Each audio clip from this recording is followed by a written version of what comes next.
Jamontra Johnson just got their first Frenchie.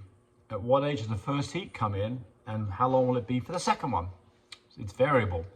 So most dogs, most Frenchies anyway, and most smaller dogs will have their first heat something between 7 months and a year old, with it being close to the year mark, but it's variable. Some dogs, it can be a year and a half or even longer before the first heat. So don't get in a panic if you're a year and a half into this and the dog's still not coming heat. And then after that, typically most dogs will have a heat every 6 months after that, but it's not clockwork and it is variable again. Kit, for example, she tends to go long. She tends to go about 9 months between heats. Other of my dogs are at 6 months or less. So it is variable, and now, there are some things that you can do to muck around with this, but I strongly recommend that you don't do that. Things like PG600 injections that I've never given it, and I would only ever consider giving something like that for a dog that's been way late, like a couple of years on not having a heat, because you stand a chance of really mucking things up.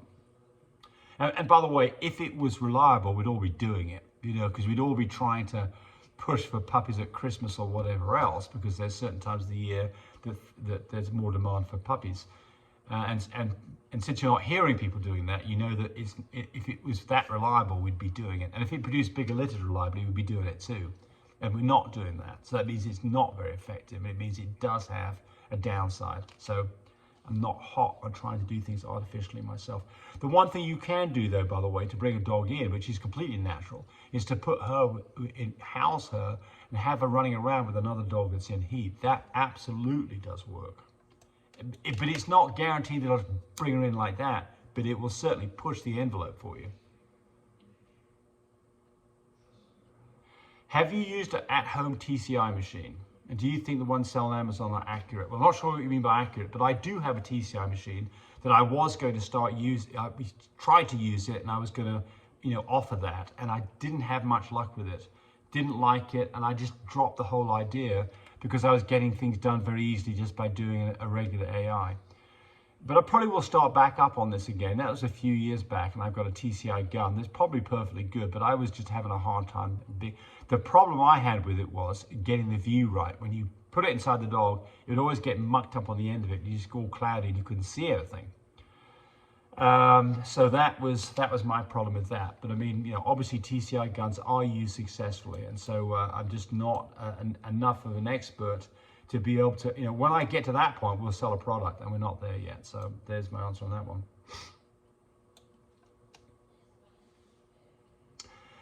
Marnie Eklund.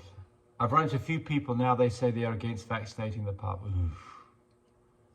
I will not sell to them. Okay, good for you. In Canada, we are not allowed to do our own vaccinations. Oh, interesting. How are they going to know? How can they possibly know? Too bad, because I hate taking puppies to the vet. I agree with you 100%. Funny they allow the farmers to do their own stuff, but not us. Can't even buy them here. Okay, interesting. Well, yeah, because you can buy them in America, but you've got import problems. I mean, if it is what it is, I don't like people to break rules, but there's, here's my take on this. The first thing is that vaccinations work. I mean, there's science behind this. We do this, we've been doing this since, not Louis Pasteur, but I can't think who the person is, come up with the first vaccinations. People will correct me and let me know. But anyway, we've been doing vaccinations for 100 years. They are effective, and dogs that haven't been vaccinated have a much greater chance of getting some really bad things like parvo and distemper. And of course, we've eradicated things like smallpox and measles have been basically eradicated because we have vaccinations in the world. So that there is a downside to anything that you do. There can be a downside. You can have some problems. Dogs and people can have reactions to vaccinations. But typically they tend to be just local reactions to the actual injection themselves and nothing more than that. And so I think they I'm damn sure they far outweigh the risks involved in doing the vaccination. Now, the thing that there is another risk that's real, and that is the place you get the vaccination done, you can get that thing you're trying to vaccinate against in your dog and get the dog in trouble. Parvo is a prime example because it's happened to me. I have got parvo, and I did get it going to the vet with a dog that hadn't been vaccinated yet. So these days, I just don't take my dogs to the vet unless they're 6 months or older with a full vaccination, or unless it's an emergency situation where I need to go to the vet. So the only time that my dogs go to the vet when they're youngsters is because they need a medical exam, because they're going to fly somewhere, or because somebody's buying that dog from me, or inheriting that dog, or because it needs to have its rabies shot, because you can't get a rabies shot and get a tag unless the vet does it for you. So those are the situations. When I do that, the dogs always go into a container that's covered, and I wash my hands after I've opened the door before I handle the puppies, and so does the vet, and it goes onto a stainless steel table that's also been washed. I get paranoid about this because I have had a horrible outcome because I didn't do that. So that's my recommendation to you. Okay.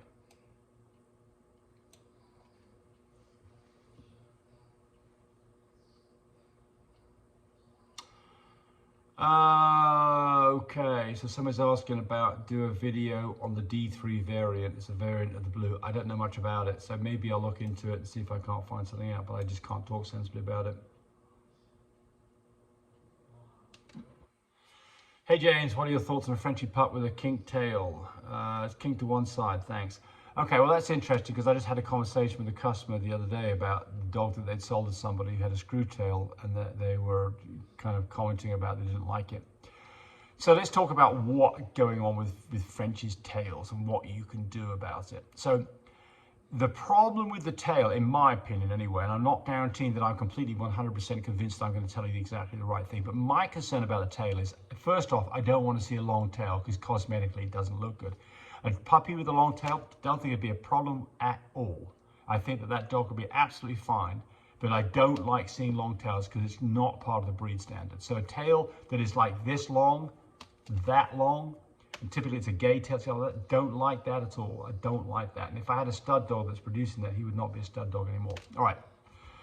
Then you can have a tail that's just not there, and it's kind of an inverted tail, and that can cause problems where you get infection in there where it gets inverted. And so there are surgeries that you can do for that, so we don't want to see that either. So the next one is a crooked tail. It could be a corkscrew tail or a tail that moves off to the side. The problem with a corkscrew tail is it can come back around and get back into the anus, and then it produces a problem where the dog can't clean its rear end properly and it can get infected. So in those situations, if that gets to be an occurring problem, the solution to that is to have that portion of the tail removed. And I think it's relatively easy to get done. I've never done it, but I think that it would just be as simple of knocking the dog down with some propofol for a few minutes and snipping off the end of the tail and putting a stitch in it. So that's what I would do in that situation if it becomes a problem. But I don't think that this is a huge problem, and I think there's other things that are a lot more significant in terms of the structure of a dog. So I wouldn't necessarily rule a dog out because it has a corkscrew tail. And I think that the idea that maybe a corkscrew tail then means they've got a corkscrew spine, I don't think that makes any sense whatsoever at all. I don't think that's the case whatsoever.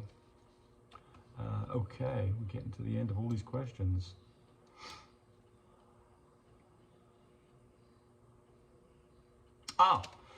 Blazing Colors wants to know about whether we got the raised platform thing working. Absolutely. So what this is we buy this on Amazon. It's about $240, and it's an electrically controlled piston with a frame that goes up like this with a remote control, and it goes up to about waist height. And so what we have to do is we have to go get a piece of plywood or particle board to screw to the top of this thing because it's just a frame. And then we put our cage on top of that. It works beautifully. So I love it, especially for people like Tammy and I who, we don't like getting down on our knees because we're getting older. It makes life much, much easier. So yeah, I love it. But you're going to spend some money on it, but I love it. It's wonderful. There's two different sizes I've seen on Amazon. The small one's way too small. You've got to get the bigger one. And if you find one for $150, you get the smaller one. It's going to cost you $200 to $300 to get the right one. Whoops.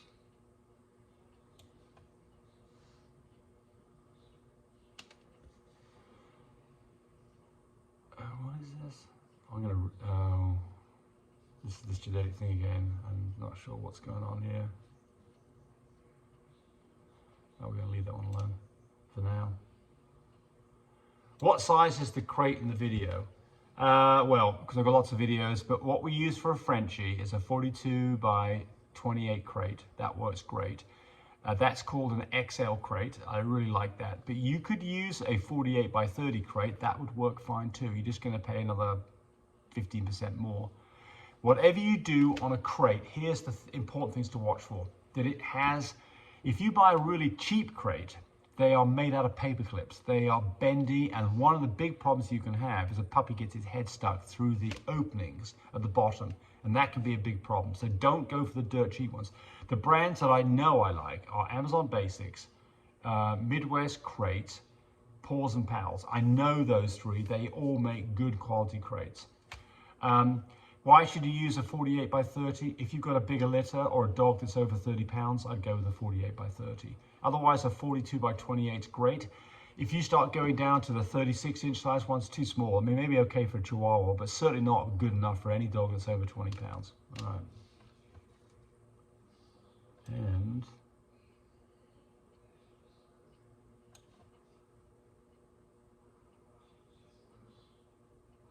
not sure what this means here, but Jessica Arp says, how can color be in combination of 5 or more genes be expressed this simply? Not sure what the question is, but the thing to remember here is that on all of these genes that we're talking about, blues, chocolates, merles, whatever, they're all independent of each other. So they don't affect each other. They can affect each other in the way they're shown. An example would be cream. A dog that's cream, little e, covers up all the other colors that you'd see. So it does affect it from a physically seeing it point of view. But they're all independent of each other. And so there's no reason why you can't have any of these combination of genes put together in a dog. There's times when you shouldn't do that. An example would be Merle. You don't want to have a double Merle dog because they tend to get blind or deaf. But there's no reason why you can't do that. And so, but just remember that the blue gene, for example, little d, is completely independent of all the other genes. And so just because you've got a little d dog doesn't mean that you can't have a dog that's also little b, which would make an Isabella. And maybe we've got time for one more in here. Let's have a look here. Well, I think that's it. Thanks for watching. Bye, buddy. Thanks for watching the video. I really appreciate people who subscribe to me. It helps me, encourage me to do more of these videos. But do remember, disclaimer here, I am not a vet. I'm not a licensed medical professional. I'm purely a person who's been breeding dogs for the last couple of decades. Any information that you got from this video, use at your own risk. There's nothing implied here, and certainly this should not be used as a substitute for advice from your veterinarian or your medical professional. I hope you enjoyed the video. Come back for more of them. Bye.